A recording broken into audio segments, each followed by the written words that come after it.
Bienvenidas y bienvenidos a mi canal. La Casa de Brujas es uno de los acontecimientos más vergonzosos de la historia de Europa y del mundo.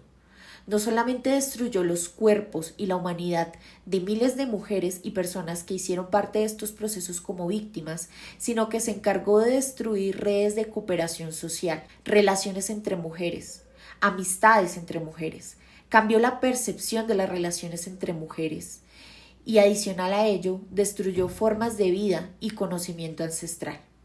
Aunque parezca inverosímil y con la mayor vergüenza y dolor que puedo sentir como ser humano y como mujer, esto no constituye un hecho superado por la humanidad y por las sociedades.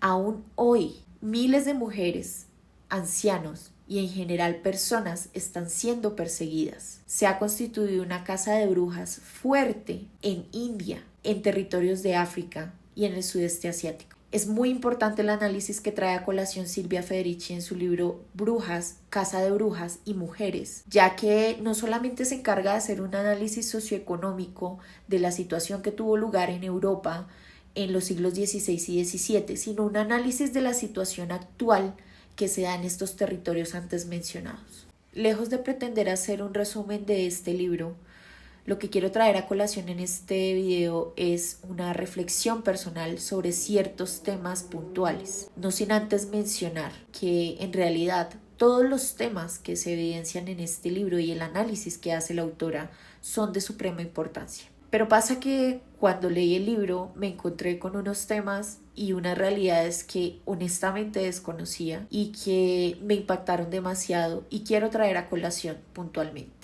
Hay un tema que se menciona someramente en este libro, pero que a mí me causó gran impacto, y es la crítica que hace la autora al uso comercial y turístico del tema de la Casa de Brujas, porque de allí se derivaron una serie de estereotipos hacia las mujeres creados por los cazadores de la época. Son ellos los que finalmente recrearon los relatos y las narrativas sobre las mujeres que hacían parte de estos procesos. Por tanto, se propagó una ideología y una historia llena de mentiras y que lo único que hace es revictimizar a estas mujeres y contar historias que no corresponden con la realidad.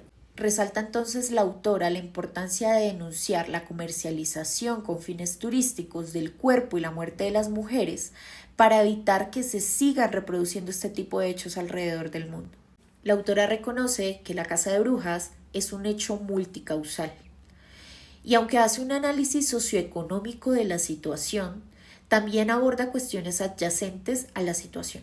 El contexto socioeconómico en los siglos XVI y XVII era una Europa rural, precapitalista, donde existían unos territorios llamados comunes, que eran básicamente territorios comunales, y con las acusaciones de brujas lo que se pretendió en la época fue dividir y proscribir a estas personas que se autoconsideraban comuneros. La autora expone una serie de motivos de los cuales se valieron para hacer estas acusaciones en la época. Yo voy a abordar solamente algunos de los que más me llamaron la atención.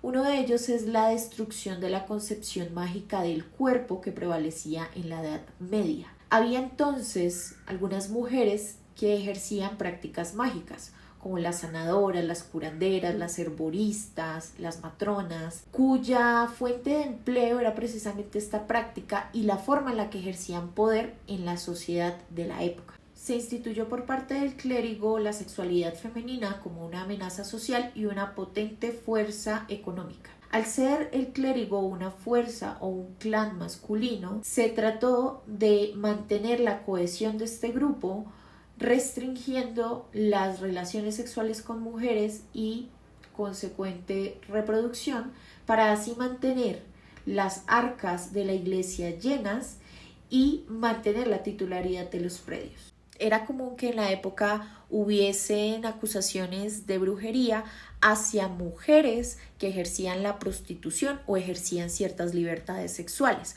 por lo cual en la época se dio una restricción de la sexualidad al matrimonio y a los fines de procreación. Y adicional a ello se instituyó la obediencia incondicional marital. Esto no solamente era aplicable a determinada religión que se practicara, era un canon moral para la época. Dentro de las acusaciones a las que se le daba más importancia eran las de perversión sexual.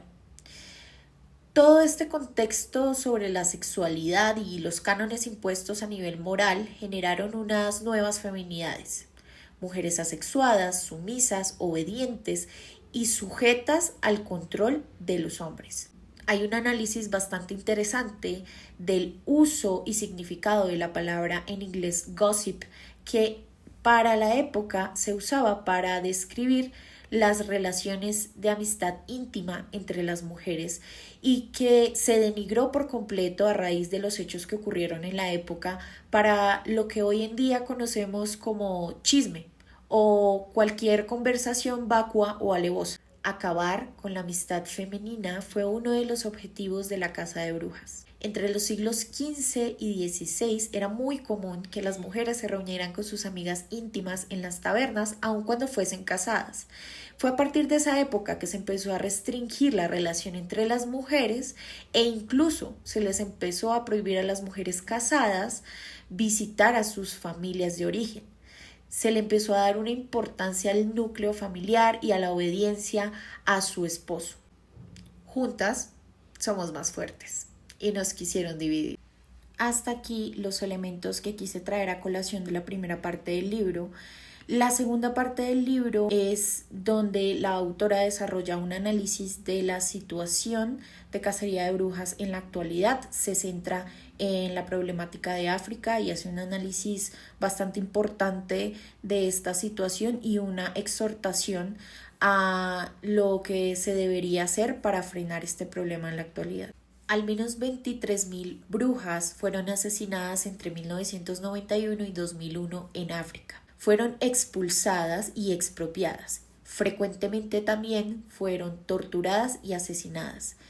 Y es en esta segunda parte del libro como la autora expone una correlación directa con el problema económico o el componente económico mejor para justificar esta casa de brujas, tal como se hizo en la época de Europa del siglo XVI y XVII, que claramente no desconoce ella una multicausalidad, pero sí sienta como precedente un fuerte componente económico ligado a las tierras, como está pasando en este caso. La cacería de brujas en África surge como respuesta a la crisis social que se generó por la reestructuración neoliberal de las políticas económicas en el continente. Sumado a eso está la situación de las sectas cristianas fundamentalistas que propiciaron la persecución de personas que tuvieran prácticas o creencias diferentes a las de ellos.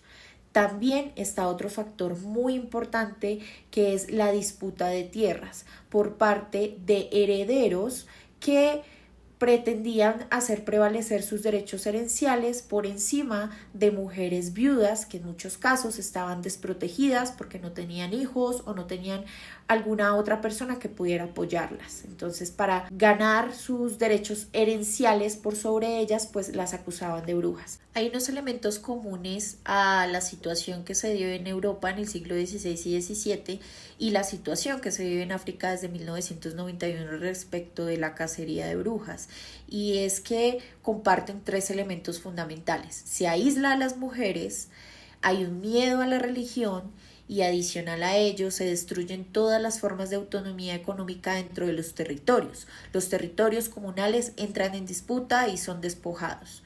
Ahora bien, ¿eso qué quiere decir? Que innegablemente el cuerpo de la mujer tiene un rol como recurso productivo dentro de las sociedades capitalistas. La maternidad, la reproducción, las labores domésticas, y se han valido del castigo a la mujer para imponer sus órdenes socioeconómicos. Más allá de la discusión de si es más conveniente un sistema capitalista o socialista, porque no es lo que quiero plantear aquí, sí quiero dejar un precedente de mi parte, indicando que el capitalismo se ha apropiado del cuerpo de las mujeres en diferentes épocas, como se ve aquí, para lograr sus fines. Y es algo que nosotras no podemos ignorar.